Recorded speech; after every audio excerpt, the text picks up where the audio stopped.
sit back, enjoy, welcome. I hope that you engage and that you have a lot of questions and excitement for today. It's pretty exciting to see well over 200 people gathered together to do things that are best for children and families. And I'm especially grateful to our mayor, our superintendent, and our county administrator for supporting this effort years and years ago. And in that vein, I'd like to bring up Mr. Randy Nelson, who is the superintendent of schools for the school district of La Crosse. Welcome.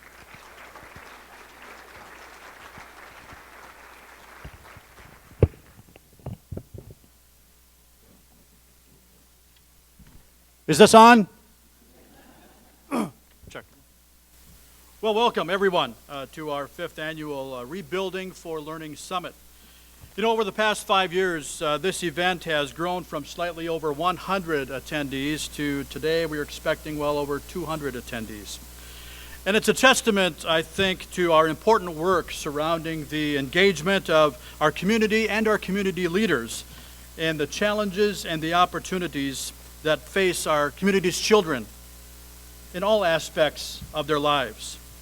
And also ensuring that systems are in place so that we can tightly knit things so that we have a guarantee that students, if they fall, have the capacity to bounce back up into the game, per se, much like a trampoline. Creating that tight weave cannot happen without collaboration like this. When you think of collaboration, a good example of collaboration, about 6 years ago, my predecessor, my friend, my mentor, Jerry Kember, saw an increasing amount of mental health challenges facing a growing number of our students and families. And as superintendent, he brought together practitioners to discuss the challenges and, in turn, align the supports for parents and their families. There's much work yet to be done. But nothing could have started without original conversations about that and about the challenges. And those discussions continue today. And as a result, most, if not all of our staff have been trained through the National Alliance on Mental Illness. And some of our community mental health providers have volunteered to serve as liaisons to some of our schools, making themselves readily available for a phone call from a principal or a connection to a teacher. They've been attending some parent-teacher conferences and making themselves available for parents to discuss with them and themselves behaviors that they might be seeing in their children, to find out better how might I be able to address this with my child, or even sometimes, is this normal or should I be concerned? It's a great example of tightening the fabric. And now the La Crosse Medical Health Science Consortium, the organization that has made an impact by creating the Healthy County Report Card and work to tackle community issues related to binge drinking, is now planning to address mental health needs as well. Thank you, Catherine Kolkmeyer, who's the director of our Health Science Consortium. I know she's here someplace here today. Catherine, where are you? Yes, thank you for your leadership in addressing that as well.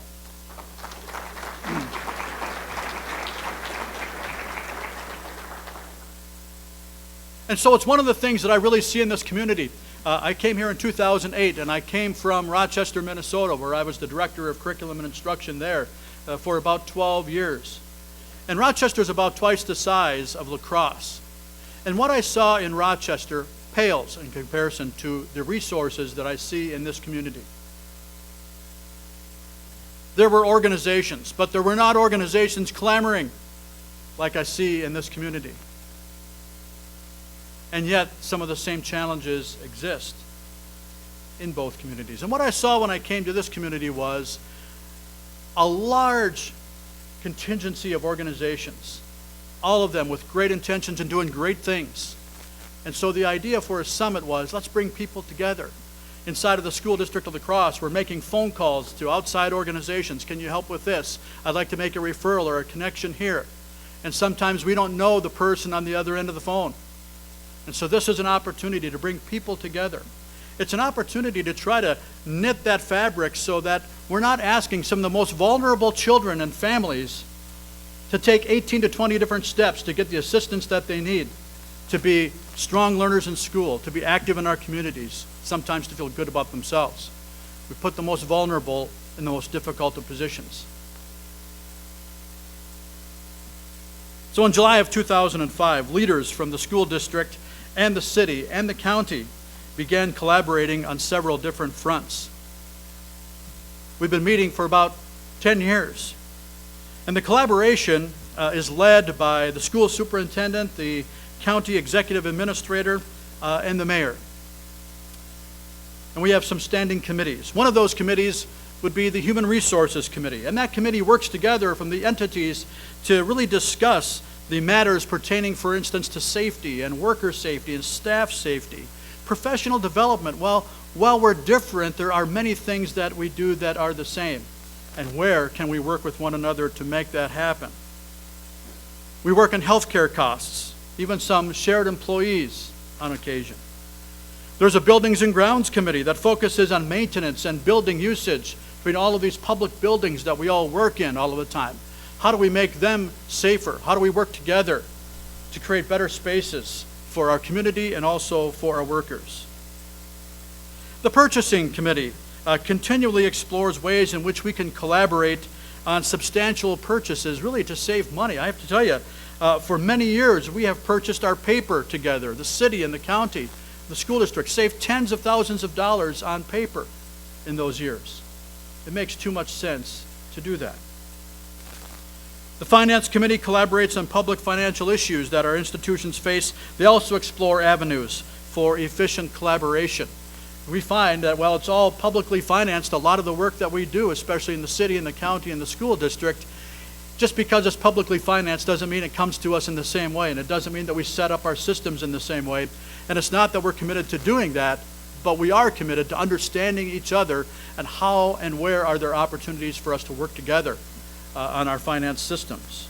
And of course, the Technology Committee that comes together has been working diligently also to work on the infrastructure so that the very tools we depend on as professionals are working every day, are networked every day, and makes it simple for us to communicate, whether it's across town or sometimes within the same building. But the final committee that I want to point out on our collaboration is the Family and Youth Services Committee. There are members of that committee here today. Please raise your hand if you're on that committee. The Family and Services Youth Committee. We should have about 8 or 10 or 12. Okay, well, this is the committee that has put this together, and they've done an outstanding job. And this particular summit has occurred as an outgrowth of this committee. It's the work of the Family and Youth Services Committee, and it really 5 years ago led to our first summit. And really, it is for the purpose of creating that tight-knit support system of community providers, to build relationships with one another, to seek to understand what we do and who we do it for. Or as the English teacher would say, for whom. So that we can make the navigation of services possible. We can support children, we can support the families when it becomes necessary, and make things as tight as possible. Well, this community has a long-standing history of providing supports and services to children and families, and for the past 5 years, through many initiatives, we've strengthened our approaches. Collectively, we've accomplished many things, but most importantly, we have committed to collaboration. But what's in our future? This Rebuilding for Learning Summit has included our district administration and our counselors and our district social workers and individuals from various community organizations. Actually, it's something that we look forward to every year. It really, in many ways, kicks off our school year as district administration. Next year, our Rebuilding for Learning Summit will be scheduled for one of our staff development days at the beginning of the year. It's going to be later in August, and we're bringing our entire staff here. We're going to have 1,000 people here. It's time that people hear what we're talking about.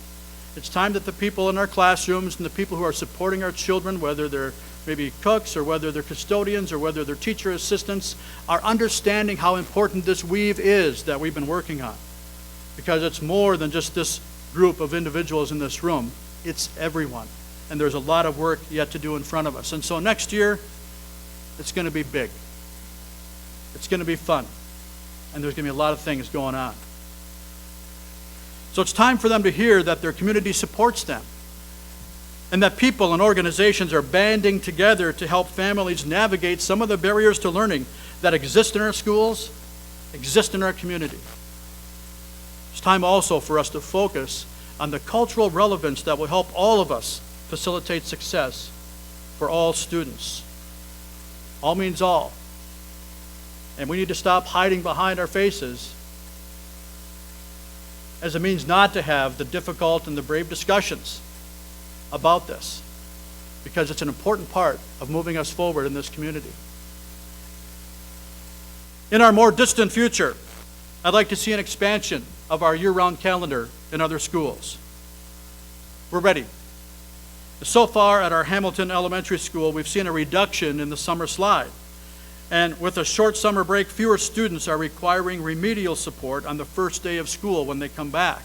We've narrowed from the traditional 12-week vacation to 6 weeks. In addition, office referrals have gone down.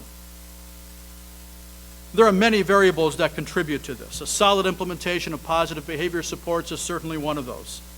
But an inherent assumption in that calendar is that everyone needs a break from one another. When you think about what we do every year for 190 days, and we put small communities inside these boxes in our community, and it's like a small town working inside of one of these big buildings. People need a break from each other. Okay? Adults need a break from each other. Students need a break from each other. Adults need breaks from students, and students need breaks from adults. Just need time away once in a while. So that year-round calendar begins in the middle of July. It goes for 9 weeks and then has 3-week intersessions. And during those intersessions, students can still come to school, and they can experience activities sponsored, for instance, by the Boys and Girls Club and by Park and Rec and the Y. We've got great partners who are supporting us in those intersessions, and there's opportunity for us to expand that in the future. Last year, as you well know, we opened a new school, Northside Elementary School. And in our planning, we were developing a school that would merge 2 schools, the Franklin School and the Roosevelt School, into one. The combined population of those buildings we were expecting would be about 425 students. But when the new Northside opened, there was high demand, and our numbers were closer to 500 about 3 weeks into the school year. We hired 4 new teachers on the spot so that we could expand our supports for children and families. It's a nice problem to have. And this year, through our collaboration with the county, an additional county social worker will be added at Northside. And an additional one will be added to the south side. You'll be perhaps hearing more about the county social working piece that we're working on. Many thanks to the county and the foresight. Jason Witt, Steve O'Malley, thank you for the work. Jason Larson, I think, is here. Thank you for your work in this as well. Getting more supports inside of our neighborhoods is so important, and we thank you for that. But this really leads me to another area of future work.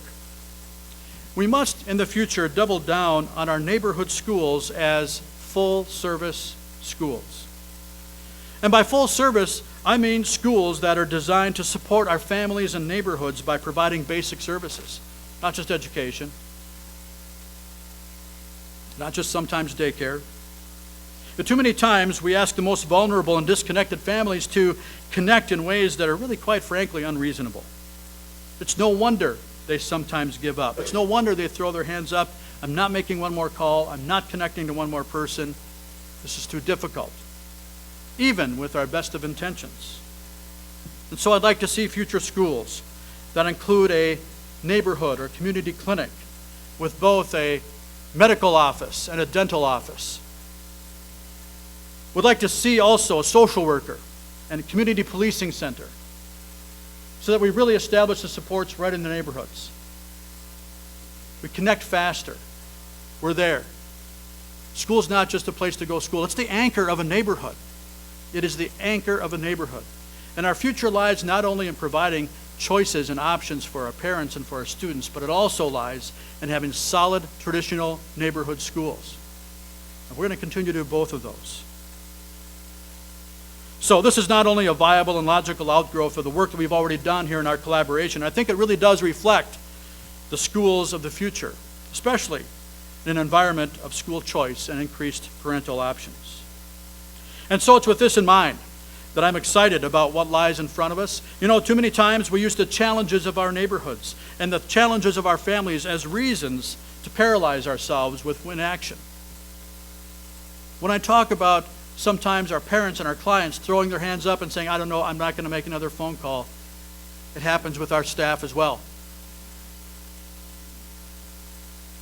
But it can't anymore. There are solutions. And our city and our county and our school district collaboration has been very instrumental in bringing together a few of the important pieces. It was through this collaboration that this summit first began 5 years ago. And while we must double down on our own work in our schools, we must also look outside of our schools for unique community collaborations that create this tight fabric. There's many more opportunities to broaden that fabric. Make it tight, but also broaden it. That trampoline, that piece that allows our students and families to bounce back into the game. Well, as superintendent, I have the privilege to work with several community leaders. And in our city, county, school district collaboration, it means that I work closely with the county's executive director, Steve O'Malley, and with our La Crosse mayor, Tim Kabat. Both of them are strongly committed to creating this strong fabric as well. Both of them committed to collaboration. Both of them committed to making La Crosse a great place to live, go to school, and work. Both Steve and Tim are here today. They're prepared to make some comments for you as well. Before I turn the podium over to them, I wish to thank everyone again for coming. I want to acknowledge our board members here today. Connie Tronick is our board president, and Mary Larson is our board clerk. Thank you for coming this morning.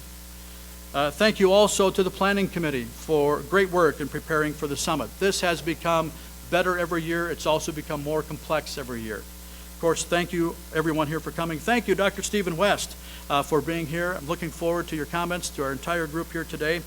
Also, thank you to Dr. Kate McCoy, the research analyst from the Office of Children's Mental Health, who's here today to visit with us. Thank you to those several individuals who will be presenting in our breakout sessions as well. And finally, thank you to all of those who have contributed funding for this to happen, especially the La Crosse Community Foundation. We really appreciate your support. And again, a thank you to all of you for being here.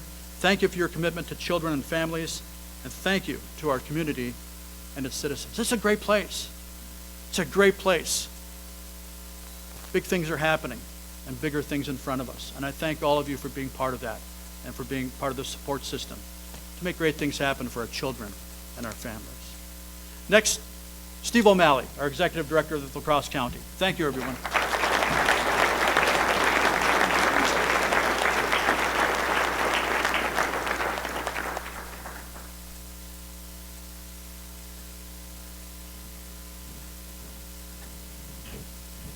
Wow, good morning.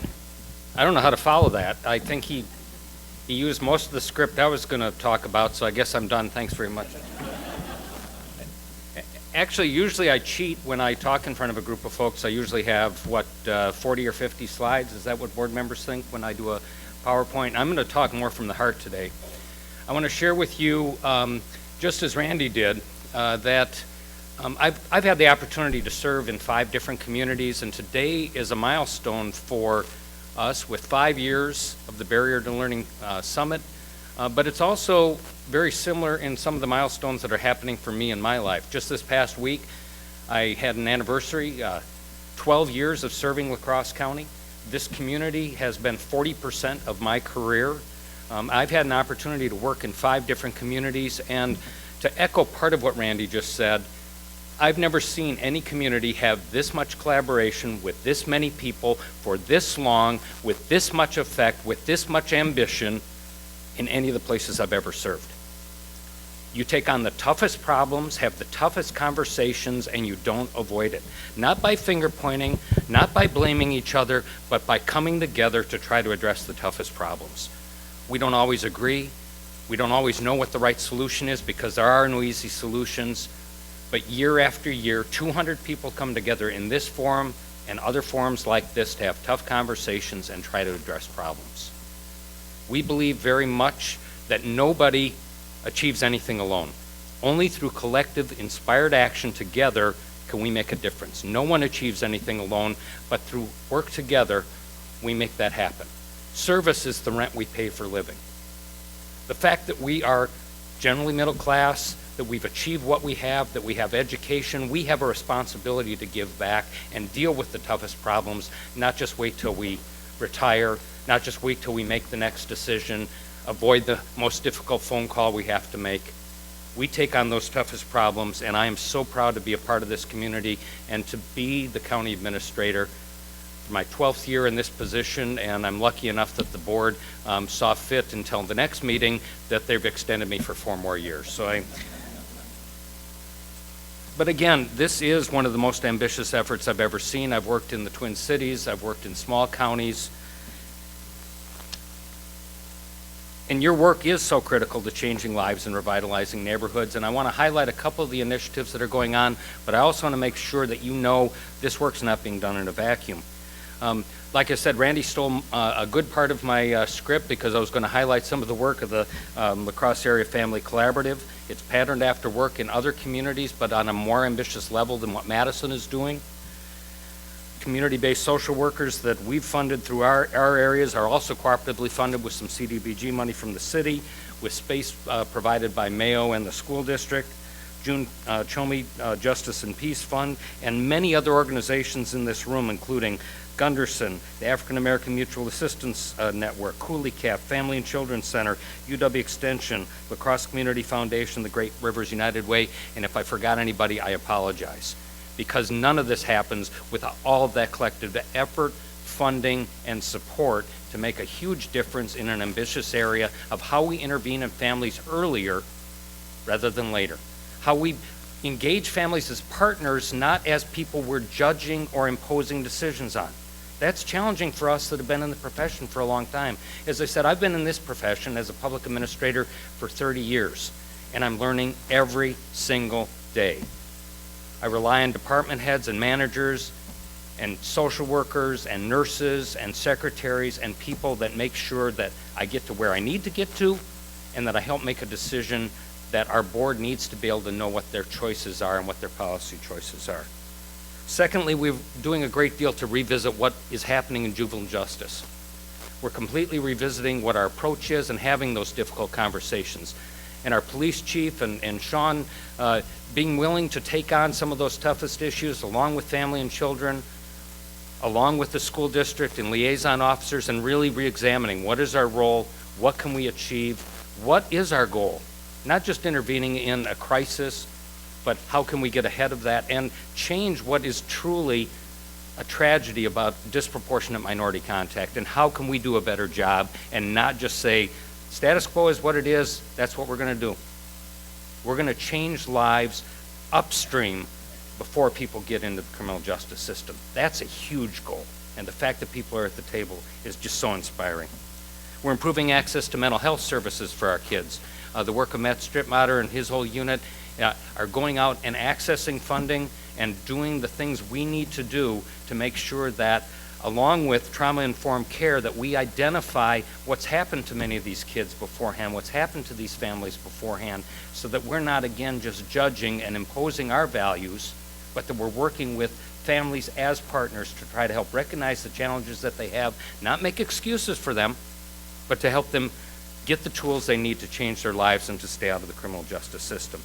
But while each of these examples and so many more could talk about what you're going to do in your breakout sessions and everything else, the main message I want to get across is that none of this is being done in a vacuum. Your elected officials at the city council and county board are here to support you. Your school board members are here to support you. There are many other initiatives from business leaders throughout the community that understand the importance of what you're doing. You may not realize that. For example, let's see, I've got a few folks here. County board members and school board members are here. I didn't see any city council members today, but can I get a show of hands of my county board members that are here? We have our board chair, our Health and Human Services board chair, our Public Works and Infrastructure committee chair. Each of these people dedicate their lives and time to making a difference in this community, and I'm so proud to work with them each and every day. But just last night, for example, to give you an idea of where they put their time, we spent over 2 hours listening to data and information about what's happening in our neighborhoods and not happening in our neighborhoods in the city of La Crosse. Just last night, our board members spent 2 hours listening to Professor Carl Green. I think Carl's here. Carl has some of the best research he's known statewide at looking at the toughest issues of the community, examining issues, not always proposing solutions, but just helping us think as a community about what the challenging trends are and helping us to develop what those approaches might be. He helps us identify, and the board was learning from West Salem to Bangor, the importance of the city of La Crosse on our entire tax base, on our entire economy, and on the future of this region. And they're not always willing to understand that sometimes when they don't live in the city of La Crosse, but 60 to 70% of all jobs are in the city of La Crosse. Our health is reliant on the work you're doing for our neighborhoods. 57% of all of our juvenile justice referrals are in the city of La Crosse. 1 of every 3 juvenile justice cases is in either Powell Polk, Hamilton, or Lower North Side. The work you do will help change lives and what the future of our neighborhoods are. But other ways of addressing that are also addressing how do outer-lying municipalities end up engaging in that. We heard from Jason Valerius from MSA last night that is leading several discussions with surrounding communities about annexation changes, boundary agreements, revenue sharing, very, very, very difficult issues.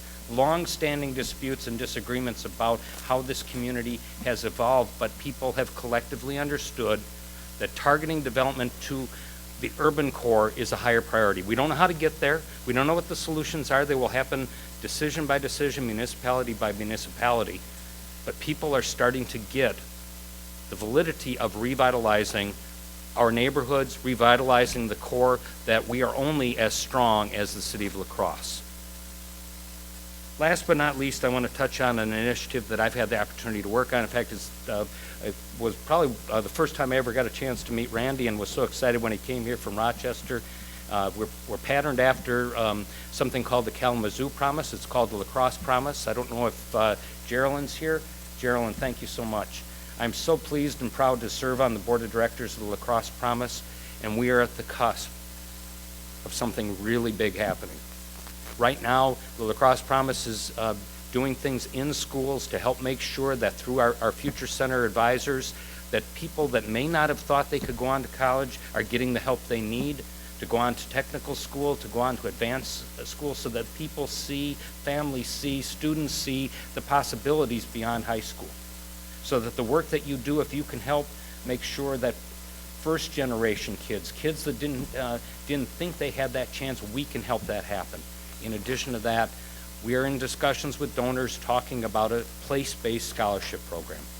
Nothing to announce today, but very successful discussions are going on with donors, big business leaders, and financial institutions. Here's something that I'll share that Geraldine shared with the county board just last night. 9 financial institutions, local financial institutions, have pledged $9.5 million to mortgage programs to help rebuild and revitalize our neighborhoods as part of the place-based scholarship program. They will hold these mortgages in-house, not sell them on the market, because these are challenged neighborhoods. To re-stimulate the ability that middle-class and middle-income families want to invest in our neighborhoods will help to be a catalyst to even low-income people to be able to revitalize what's happening in our neighborhoods and bring up hope, bring up the experience of everyone for our community. So this Barriers to Learning Summit hitting its 5-year milestone is not done in a vacuum. You're dealing with the tough issues, but business leaders, bankers, county board members, city council members, and school board members are also supporting this work, trying to deal with the tough issues of how to revitalize the neighborhoods you're working in. So I just want to end by thanking you for the work that you're doing, that you're not doing it alone. I'm so proud to be able to serve this community as the administrator. I'm glad my county board members are here. They do a great job. They're leading on effort after effort. Thank you. Have a great morning. I hope you accomplish great things, because I know you will. I've seen it happen already. Thanks.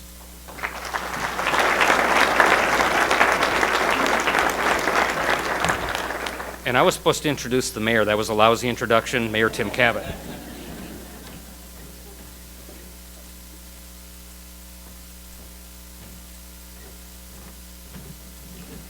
Well, good morning, everyone. I want to thank you all for the invitation to come and speak at the Rebuilding for Learning Summit. I'm very happy to be here.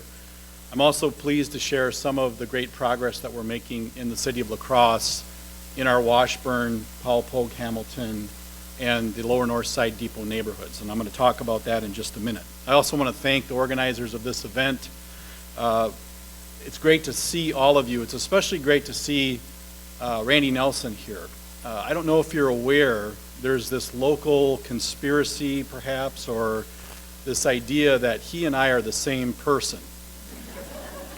I'm not sure where that has come from, but it's great to, and so now we can really dispute or kind of put that to bed once and for all, since you're seeing us both here at the same time. So I'm not quite sure what that means, but perhaps if the Common Council turns down the mayor's raise later this week, you could help a guy out. I don't know, Randy. But I am excited to be here.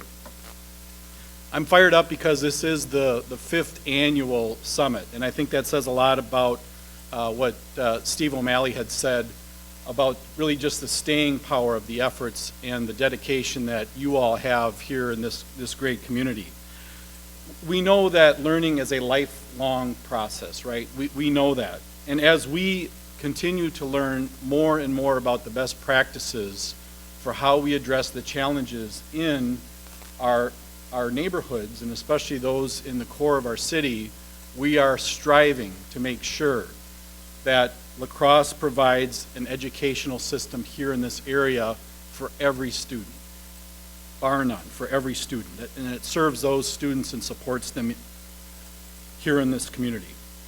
We are a proud partner of the City of La Crosse with La Crosse County and the La Crosse School District.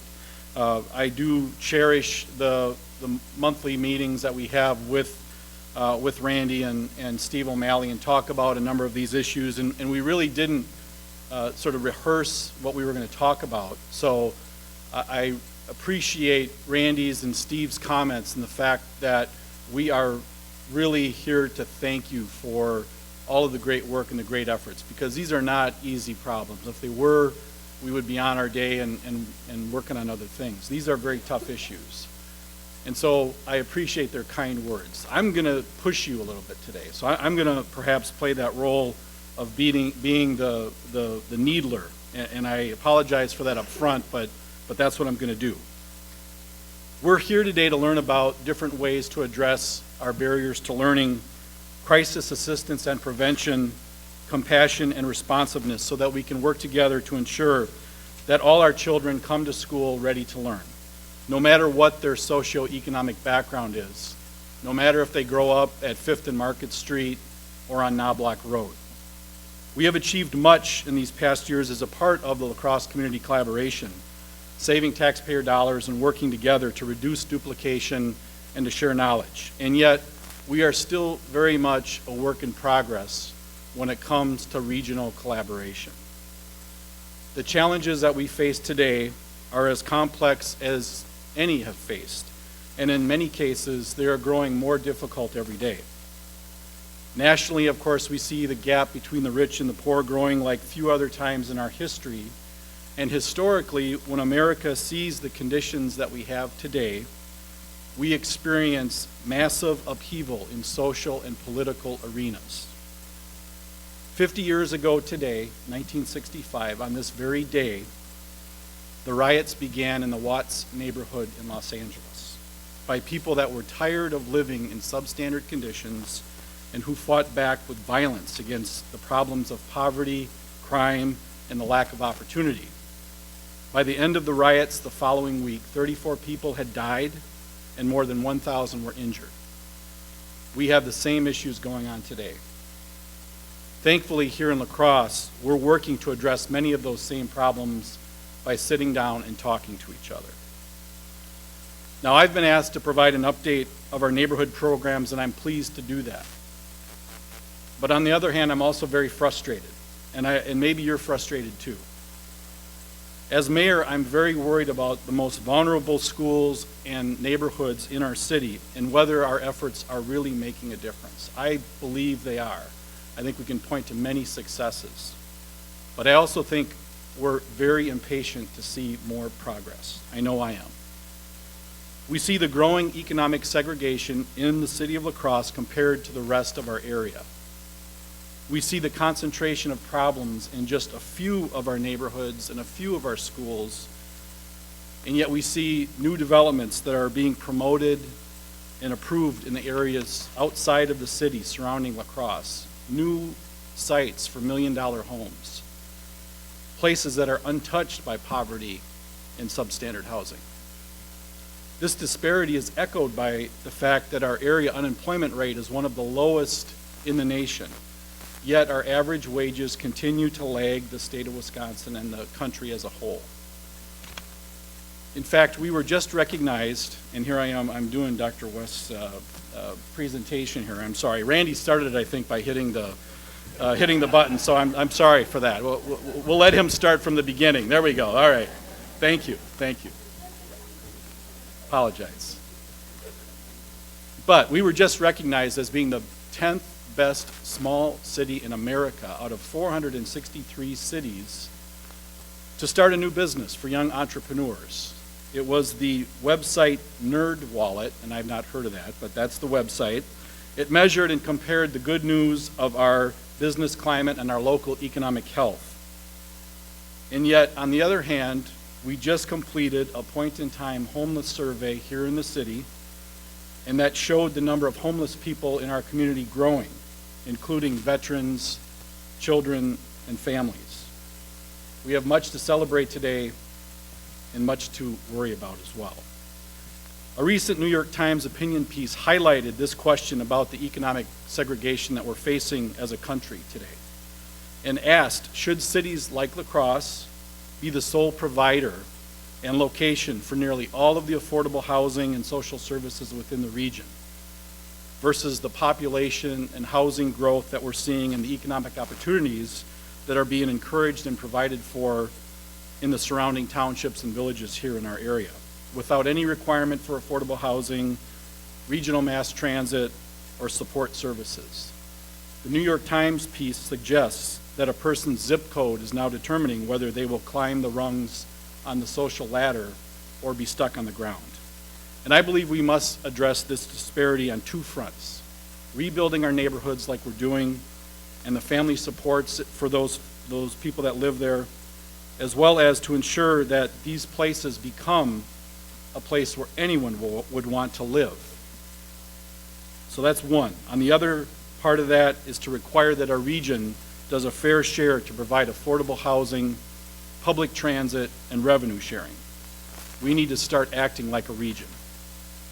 The strong leadership of the La Crosse Common Council, our committees, and the excellent performance by our staff has pushed the city's community development program to new levels of achievement these past several years. They include building strong partnerships with many of the folks in this room: Cooley Cap, Habitat for Humanity, our neighborhood associations, the private contractors that work in our area, Western Technical College, the list goes on. This past year alone, we invested over $3.3 million in the poorest 3 neighborhoods in our city. Many of you know we have a housing replacement program which acquires dilapidated and condemned properties, demolishes them, and prepares the site for a new home. Based on those partnerships that I mentioned and the staff's creative approach to the demands from the mayor, our new standard this past year pushed that output to 9 new homes, many of those in our core neighborhoods. In fact, in January, we had a ribbon cutting for 5 of those homes on Tyler Street, Adams Street, Caledonia Street, and just a couple of weeks ago I had the distinct pleasure of handing over the keys to one of our new homes on 6th Street to Katie Anderson and her family. And the look of joy and pride on their faces is one of my most favorite experiences as mayor. We also continue our housing rehabilitation program that provides low-interest loans for people that want to update their houses. And we have our Paint and Fix Up grant program, which provides small amounts of money to help people spruce up their properties. And the Paint and Fix Up is one of my favorites because it requires sweat equity, and it really shows that small improvements can lead to big changes. We have witnessed it in our neighborhoods. In November of 2013, out of a gathering of nonprofit housing providers, homeless service agencies, and others, came the call for providing more affordable and transitional housing here in La Crosse. And we responded.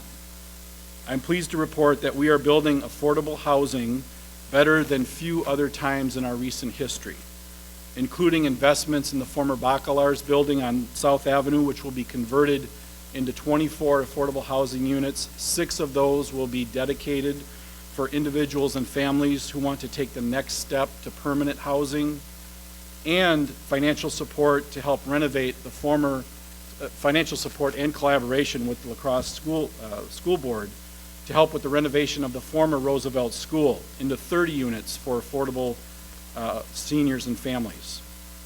This year and into 2016, we will see the creation of over 70 new affordable housing units in the city. Coming soon will be a housing rehabilitation loan program for our rental housing stock in partnership with Cooley Cap, and as we strive to improve the overall quality of our rental housing. Also coming will be a new housing replacement program for our homes in the floodplain. And this is long overdue so that we can start to address one of the most chronic and complex issues facing the city. Another area of progress is the tremendous work of the La Crosse Police Department. You're going to learn more about that today in detail. But our new community policing program with our neighborhood resource officers here in the city. We're witnessing changes in a turnaround caused by this community policing that is a model for many places, I'm sure. Last year alone, our NROs made over 5,500 contacts with our community. And right now we have 4 of those officers, 2 that are working in the Lower North Side Depot neighborhood and 2 that are working in the Washburn neighborhood. They made over 5,000 contacts. This was an increase of over 2,000 contacts from the year before, and helped lead our city to reduce the overall crime rate and the number of arrests. And in my mind, that is community policing. More contacts, less crime. We are witnessing our neighborhoods come together like never before, working with our police, our fire, our code enforcement departments, and others to make real, lasting, positive change. One of the recent examples was the purchase by the city, the demolition, the future redevelopment of a 16-plex on 22nd Street that had plagued that neighborhood for years, drug problems, disturbances, and we're pleased that we're going to be turning that into new home sites for single-family homes. We are investing dollars in Pogue Park. This is a new exciting project on the south side which is going to honor George Coleman Pogue, the first African-American Olympic medal winner who was from right here in La Crosse. We're also in the early planning stages of Powell Park, making that an all-inclusive park and playground, and we're working with many partners, the La Crosse Area Autism Group, La Crosse County, the kind of the usual suspects, if you will, to turn this into a resource that is really for the entire region, and it's going to be one of a kind when it gets done. Some of our other initiatives include our neighborhood conference, ice cream socials, the potlucks, those ongoing work that really make a big difference. And we look forward to the next several years of continuing this momentum. But we know there's a lot of hard work ahead of us. At this past April's La Crosse County Health Summit, we received an update on our health report card. It showed that we're making some great improvements, but that we still have a ways to go before we reach that collective goal of being one of the healthiest counties in the country. We heard about the ACEs study, Adverse Childhood Experiences. We're going to learn, again, more about that today. But in short, we have to do better when it comes to the health and well-being of La Crosse's youngest citizens. Not only because of the impacts to their long-term success, but what it does to our community. And neighborhoods impact that success. We're witnessing distressing signs in some of our neighborhoods and in some of our schools. And we need to act now with a collaborative approach that involves everyone. And the efforts have to include training and support for families, improving early childhood education, child care, job training, education, transportation. The list is endless. And that brings me back to the disparities that we're facing in our challenged neighborhoods. And the number of students, very high numbers of students on free and reduced lunch. The single biggest issue, I believe, facing us is the economic segregation that's happening in the city, the growing concentration of all of the affordable housing, low-value housing, homelessness, group homes, social services, the majority of building code issues, police and fire calls, calls for protective child services that are concentrated in just these few neighborhoods. And again, on the other hand, we see regionally the development of high-valued homes and the push for more of these developments outside of the city. This dichotomy challenges meaningful regional collaboration. And the status quo of these inequities are going to lead us into long-term trouble.